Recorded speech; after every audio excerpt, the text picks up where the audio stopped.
p.m. Do you know where your children are? Right now on the 10 o'clock news. The quiet peace of a Sunday in a New Jersey community shattered by people sheltering in place. They said it was like a movie. After a man is killed and a fire and barricade situation ensues. We'll have the latest. Winter is officially here, but will we see a white Christmas? And have you done all your shopping? We're with procrastinators on this final weekend before the holidays. The 10 o'clock news starts right now. Good evening, I'm Duarte Geraldino in for Arthur Chen. We begin with that developing story in Kearny, New Jersey. A call to police about an injured man turned into a fiery SWAT standoff. And tonight, one person is dead. Fox 5's Kendall Green is live at the scene with the latest. Kendall? Good evening, Duarte. Neighbors tell me a man was struck and killed by a bow and arrow. There was an hours-long SWAT standoff and a house fire, all within a matter of 24 hours, all connected. And we're told a suspect is in custody at this hour. Let's take a look at the video from the scene earlier. Now, nearby neighbors recalled bangs on their door from police, ordering them to evacuate their homes around 3:30 this morning. The Hudson County Prosecutor's Office saying it started last night when their officers were made aware of an injured man near Kearny and Johnston Avenue. When they arrived, they found that victim, a man who appeared to have been struck in his back by a pointed object.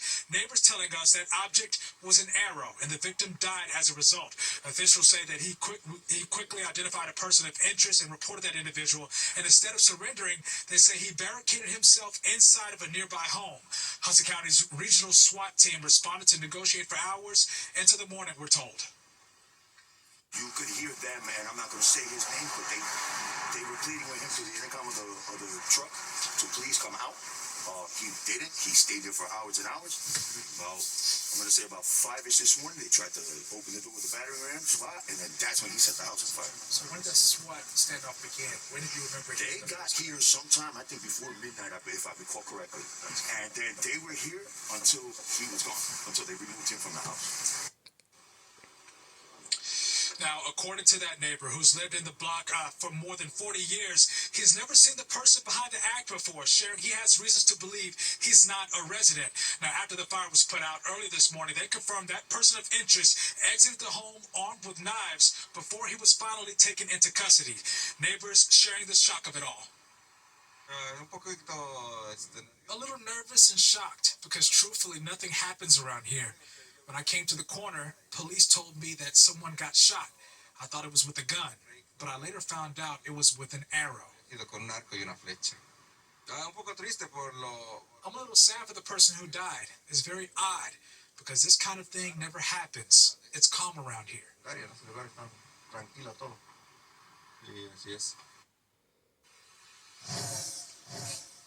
Now, so far, we're working to learn both the identities of that victim and the person of interest they've taken into custody. That's the latest here in Kearny. Kendall Green, Fox 5 News. Duarte? And over in Queens, the NYPD is investigating a fatal police-involved shooting. All of this happened just after midnight in Far Rockaway. Police were responding to a fight between a dad and his 29-year-old son. Police say the son was holding a box cutter. They say he was fighting with his dad. Officers say they told the son several times, drop the weapon. Police say he refused. At this point, according to investigators, the dad then stopped fighting and moved behind officers. At this point, the 29-year-old male, still armed with a box cutter, charged at the officers. One officer discharged a taser. Immediately after, the second officer, who was within extremely close proximity to the armed male, discharged her firearm, striking the male as he continued to charge. So they ended up finding that box cutter at the scene. The son was rushed to the hospital, and that's where he was pronounced dead. And now a look outside. The first day of winter is wrapping up, and the cold is definitely here. So the big question tonight, will the snow show up for the week during Christmas? Let's bring in meteorologist Audrey Puente. Well, it looks like we will see some snow this week, Duarte, but not for tonight. We have clear skies out there, and it is cold, like you said. Temperatures are below the freezing mark in Central Park, where it's 30 degrees. 31 at LaGuardia. It's 34 now in Atlantic City, and all of us will fall below the freezing mark as we move along through the overnight hours. We're dry on the radar. We'll stay that way for the rest of the evening. A couple of snow showers are skirting areas of the Capital District near Albany. They could reach as far south as northern Dutchess County, but that's about it. We're not expecting expecting any major snows for tonight. That'll be a different story as we go into Tuesday. For tomorrow, we're under the influence of high pressure. That's going to keep things dry for us for the start of the week. Then our focus is on this system that's coming onto the Pacific Northwest shoreline here.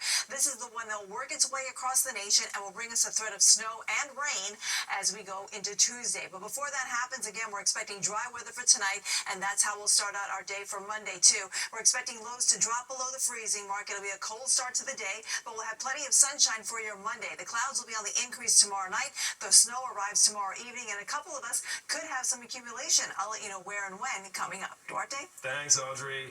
Now to the latest on the Justice Department's release of the Epstein files. Deputy Attorney General Todd Blanche defended the Justice Department's decision to release just a fraction of the Jeffrey Epstein files by the congressionally mandated deadline. Now, he explained that decision earlier today on NBC's Meet the Press. It's very simple and very clear. The statute also requires us to protect victims. And so the reason why we are still reviewing documents and still continuing our process is simply that, to protect victims. So the same individuals that are out there complaining about the lack of documents that were produced on Friday are the same individuals who apparently don't want us to protect victims. And all of this is happening after more than a dozen files disappeared from the Justice Department's public website. Those files were available on Friday. They were no longer visible yesterday. The DOJ, in a post to X, says at least one image has been restored after it was initially taken down out of a, quote, abundance of caution. Now, after the Southern District of New York flagged it for additional review to protect potential victims, it was determined no Epstein victims are depicted. And now to the war in Ukraine. An envoy for Russian President Vladimir Putin is saying talks on a U.S. proposed plan to end the war, well, they're making progress. He says the discussions have been constructive. They're set to continue tomorrow in Florida. Now, the talks are part of the Trump administration's push to broker peace. That effort included meetings earlier this week with Ukrainian and European leaders. Ukrainian President Volodymyr Zelensky says things are moving quickly. He says his team in Florida is working closely with the Trump administration. And a week after a mass shooting at a Jewish celebration in Australia, the country is declaring today a national day of reflection. Please rise as we light the memorial candle, followed by observing a minute of silence. Thousands of people gathered under heavy police security at Sydney's Bondi Beach. Photos of the victims, some of whom were children, were shown during the ceremony. Those victims ranged in age from 10 to 87. Across the country, people lit candles and observed a minute of silence at 6:47 p.m. That's the moment the attack unfolded. Family members of one of the rabbis killed at Bondi Beach were at the menorah lighting in Brooklyn on this 8th night of Hanukkah. The sister of Rabbi Eli Schlanger spoke about her brother, saying she will honor his legacy. They will not break us. We will continue spreading light throughout the whole world. We will bring more light. We will do more mitzvahs. She also said she's going to be standing proudly by her faith in the face of rising anti-Semitism. In a few days, we will have a new administration in New York City, and Mayor-elect Mamdani is promising a very different type of inauguration. This is not my victory. This is ours. So he's saying January 1st is going to look more like a block party than a ceremony. He's calling it, quote, the inauguration of a new era. For years now, only about 4,000 people were invited. This time, however, every New Yorker is welcome. The celebration starts at 1 p.m. and it moves up Broadway through the Canyon of Heroes. If you want to be there, the invite is already online. Just go to transition2025.com/inauguration. And just 4 days to go until Christmas, and you know what that means. Time is running out for those last-minute gifts. Fox 5's Meredith Gorman is live at Macy's in Herald Square as we hit the final stretch of the holiday hustle. Meredith? Good evening, Duarte. If you still have to grab some gifts just days before Christmas, you are not alone. Now, the city is packed with last-minute shoppers hoping to grab the perfect gift just in time for the holidays. The sidewalks packed, stores buzzing, and shoppers weaving through crowds hoping to check off those final names on their lists. The National Retail Federation projects U.S. holiday sales this year will grow between about 4% compared to last year, pushing total spending past $1 trillion for the first time. And with just days to go before Christmas, the pressure is on for last-minute shoppers. Whereas those who've already gotten all of their gifts say they're feeling pretty good right now. Almost. I'm almost there. I'm working on my son. He's not easy, but I'm almost there. I love the thrill of last-minute shopping, going through the crowds and that last little nostalgia. I like doing that. I'm already done, wrapped, and ready to go. And as you can see behind me, this last-minute shopping rush is certainly happening in Herald Square, right behind me. Duarte, back to you. Thanks so much. So, pursuing basketball dreams. Find out how local basketball stars are helping young athletes take their game to a whole nother level. Plus, Tina Gervasio is here with a look at tonight's Sports Extra. Hey there, Duarte. So we will have highlights from the Jets and Giants games. Unfortunately, both teams lost today. We will have former Jets Pro Bowl linebacker Bart Scott joining me for a conversation on what a defensive coaching change can do for the Jets. And then we will talk baseball with former Yankees and Mets pitcher Adam Ottavino as he joins us, talking about some of the Mets' recent moves and how much the game has just changed over the years. That's all coming up after the news. With a Star, weeknights at 7 on Fox 5. It's World Basketball Day, and some kids in the city, well, they got their hands on some real local pros who were actually teaching them. Stephanie Bertini shows us how those players shared their skills and their experience. When you're a kid, describing what you love is typically very simple. I play basketball. 13-year-old Zaria Williams hopes to turn her love of basketball into a career one day. New York Liberty center Niara Sabally and former NBA player Taj Gibson leading a junior NBA, junior WNBA clinic at Basketball City in Manhattan. Just being a Brooklyn-born guy myself, I'm just so happy to be here. This event put on in partnership with the YMCA of Greater New York in celebration of World Basketball Day. Being able to bring people from all different boroughs of New York and celebrate the game is an awesome experience. The kids participating are all youth from YMCA locations across the 5 boroughs. These kids run the gamut. Some of these kids have dreams of becoming NBA or WNBA stars. Others just have fun playing the game, and we want to give them that opportunity. For those with that big basketball dream, there's a deep understanding here. New York, that's all we know is basketball. So as soon as you basically come outside off the stoop, you want to go to the NBA. And I was so blessed and fortunate to be able to do that. And that's why I'm here now. I'm trying to get back as much as I can. The history of basketball goes hand in hand with the history of the YMCA. Dr. James Naismith, credited with inventing the sport in December 1891. In 2023, the United Nations declared December 21st World Basketball Day. World Basketball Day is obviously a global celebration of the game of basketball. This year in particular, we're excited to partner with the YMCA as they celebrate their 75th anniversary. 134 years ago today, basketball was invented at a YMCA in Springfield, Massachusetts, and we are so proud to continue that tradition today by bringing 150 kids from all across New York City to be able to work with WNBA and NBA leaders. This kind of event can make all the difference to a kid from the YMCA with a big basketball dream, something this girl's dad truly appreciates. At this stage of her development makes her better, so it's a good thing. I mean, it's a good opportunity because you get to showcase your talent. Stephanie Bertini, Fox 5 News. Well, Santa and his reindeer, they're preparing for their big mission around the world in just a few days. And kids are going to be able to call the service members at NORAD to track Old St. Nick in real time. We'll tell you how, coming up next. Oh, you still got a chance. Nobody won last night's huge Powerball jackpot, so now it's ballooned to $1.6 billion. The next drawing is tomorrow night, but some Powerball players, they did wake up a little bit richer today. 7 third-place winning tickets were sold in New York. Each one of them was worth $50,000. The tickets were sold in Brooklyn, Queens, Elmont, Deer Park, Mount Kisco, and Buffalo. So if you got a friend, let them know. And Audrey Puente is here with our forecast. Hey, Audrey. Well, I like those numbers better than these, Duarte, that's for sure. All right, today's high temperature, a little bit above average for this time of year. It was nice. 46 degrees is what we got to in Central Park. So far, our recorded low for the day is our current temperature of 30 degrees, and it's also being reported out of Central Park. We're at 32 right now in Islip. It's 30 in Bridgeport, 31 in East Hampton.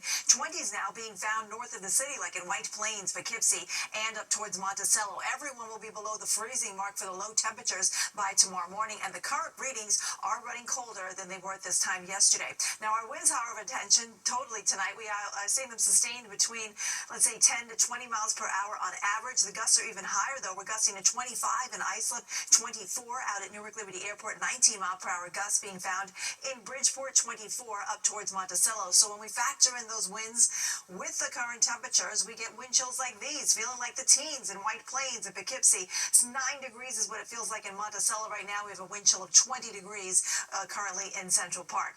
So we're dry on the radar. We'll stay that way for the rest of the evening, including for the daytime hours on your Monday, too. A couple of lake effect snow showers are working downwind here, hitting parts of the Capital District into Albany. Could clip portions of northern Dutchess County tonight, but everyone else will stay dry. A look at the futurecast shows that we're going mostly clear tonight. That's going to help our temperatures take a big drop by tomorrow morning. High pressure will be in control for Monday. That will keep things nice and clear for us. You'll see plenty of sunshine, but it will feel a bit colder tomorrow because our highs will only be in the middle to upper 30s across the region. And then on Monday night, the clouds begin to move in here, and so does the snow. We're going to start off with snow across the tri-state area here, probably after about 11 or 12 o'clock tomorrow night. The snow will come pretty steadily at times overnight. We could see a couple of inches off to the north here.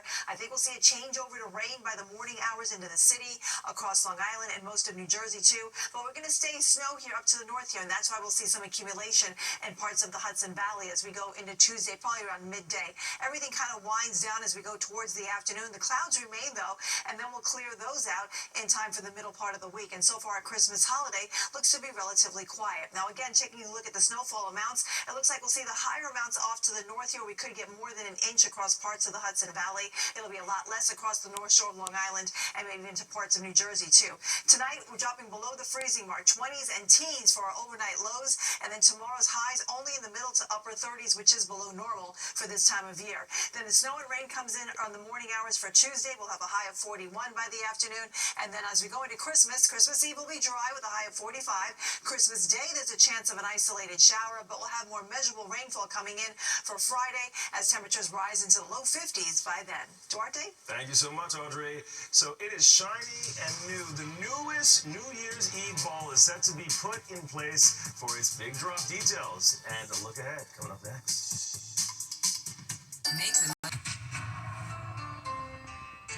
Time now for a look ahead at some stories happening this week.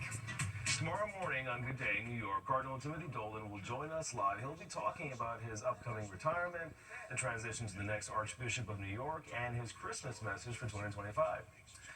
And speaking of Cardinal Dolan, this Thursday will be his final midnight mass at St. Patrick's Cathedral. The free tickets are gone, but the mass will be live streamed, so you can still catch it. And a quick look ahead to Saturday. Times Square is gearing up for New Year's Eve. Crews are getting ready to install the famous crystal ball at 1 Times Square. This will be the 9th ball since 1907, and it's the biggest one yet, made with more than 5,000 Waterford crystals. Just magnificent. And we'll be right back with how kids can track Santa on Christmas Eve. Doesn't get better than this.